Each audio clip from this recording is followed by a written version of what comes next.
Hey up you buggers, how you all doing? It's the Nautical Goblin. In this video, I've got 5 random camps to show you that my good friend Silver Bunny has found whilst wandering Appalachia. It's my first time watching them, so yeah, let's see what she's come up with.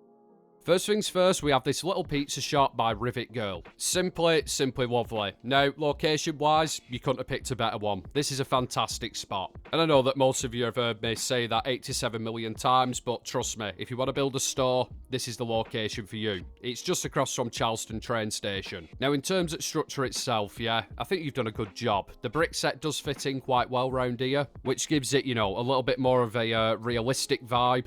To be honest with you, you've done a fairly decent job at replicating a pizza shop. Fair play. Now onto your interior. Wow, this is extremely well done. I am a bit surprised at how clean it is because, you know, it's a bit of a contrast to the outside of the place. However, like I say, it looks bloody well spot on. I like that pizza oven you've made with the Eatertronic and the fireplace. That looks bloody awesome. Yeah, no complaints from me, Rivet Girl. This is a really good looking little restaurant. Let's have a look at the living area that you've put together. Yeah, again, very clean, very well decorated. Top marks from me. Honestly, this is an extremely well done camp. You've done a solid job on it.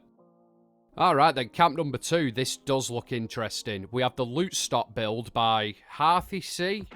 I don't know. We're just going to call you Harry for the rest of this. Yeah, that'll do. Okay then, Harry. So what have we got here? Well, obviously we've got this fantastic looking van / bus thing that you've put together here.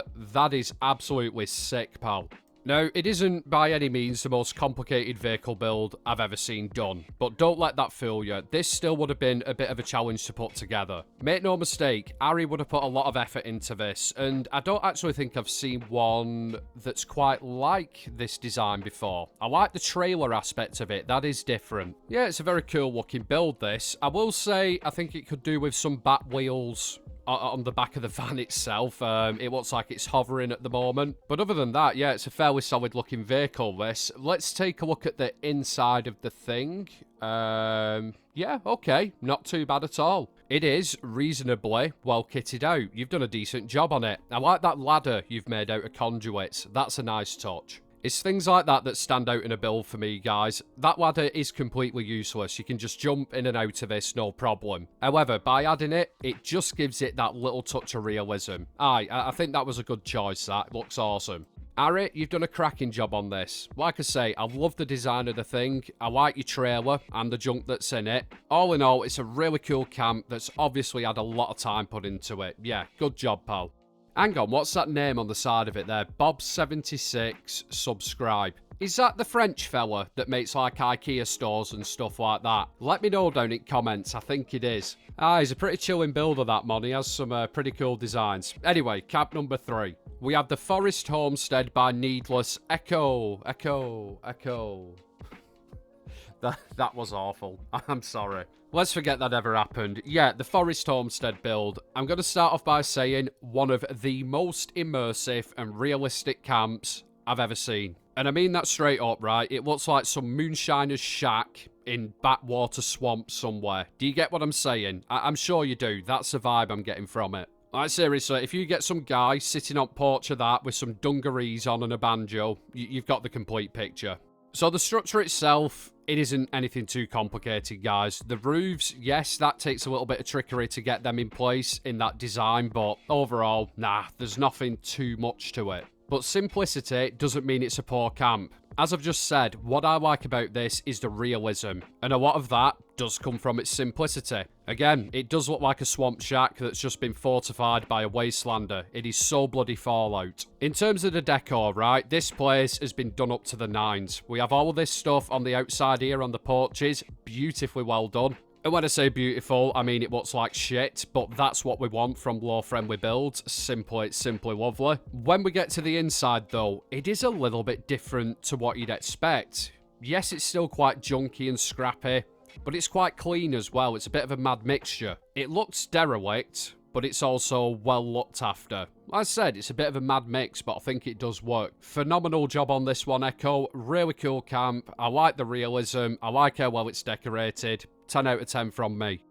Camp number 4, we have the Raider Shop and Go by Quake. 2014. And I'm not going to lie to you, pal, I'm trying to work out how the bloody hell you've done this, because I'm sure that's a pre-existing location inside what you've built. Although I could be wrong. Yeah, let me know down in the comments if this is the rope bridge just up from the Nuka-Cola plant. Because if it is, you've done a bloody awesome job of incorporating that little structure. But anyway, I'm getting distracted. Let's take a look at it. Alright, exterior-wise, scrappy, law-friendly. It does look like a trading post, which is exactly what Quark has gone for with this build. So good job with that. Now, the structure isn't actually too big. What makes this build stand out and pop is all the decor, I think. There has been a shit ton of effort put into the little details and how everything's placed down and presented. Personally, I think the exterior of this looks absolutely incredible. I mean, look at all the different building materials, all the junk that's been placed down. It looks like it's been cobbled together. Yeah, top-notch work, Quark. Now, like I said, guys, there's not actually too much of an interior on this thing because the camp's so small, but even the decor in here, again, there's been a lot of time taken on it. The level of detail is perfect.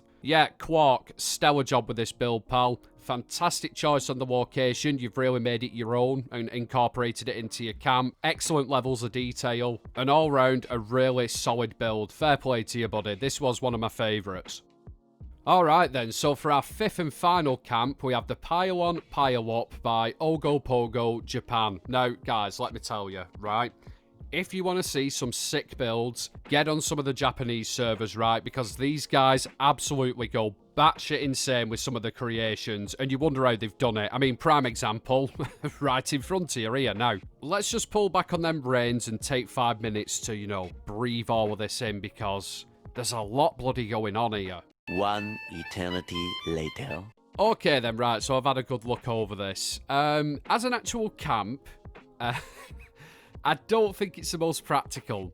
As a spectacle, it is absolutely incredible. Now, don't get me wrong, there is, like, you know, workbenches down at the bottom. We've got a collector on and whatnot, so it does function. However, we've got to be honest with ourselves. The most attractive and appealing part of this camp is the sheer lunacy about it. There's junk stacked on top of junk, and it doesn't actually make any sense. That's why I like it.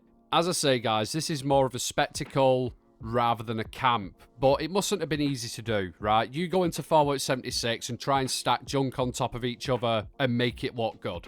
I think you'd be surprised at how difficult it can be. I mean, just take a look at everything that's going on here. The sheer amount of stuff that's just been mashed together is unreal. This would have taken some time. This is not an easy thing to do. Yeah, at first glance, it does look like absolute chaos, but there's been some thought behind this. Yeah, it's really cool. It's different. It stands out. I'm in love with this build. And that, guys, wraps up this week's Random Fives. Thank you very much to everybody involved for letting Silver Bunny film your camps and for letting myself show them. And thank you to Silver Bunny for doing all the hard work. Ladies and gents, Bunny is so close to 1,000 subscribers now. If you could all head on over there and show us some love, it'd be much appreciated. Let's get her to that first massive milestone, yeah? Anyhow, as we say it north, I will love you and leave you, and I'll catch you next one. Have fun, everybody.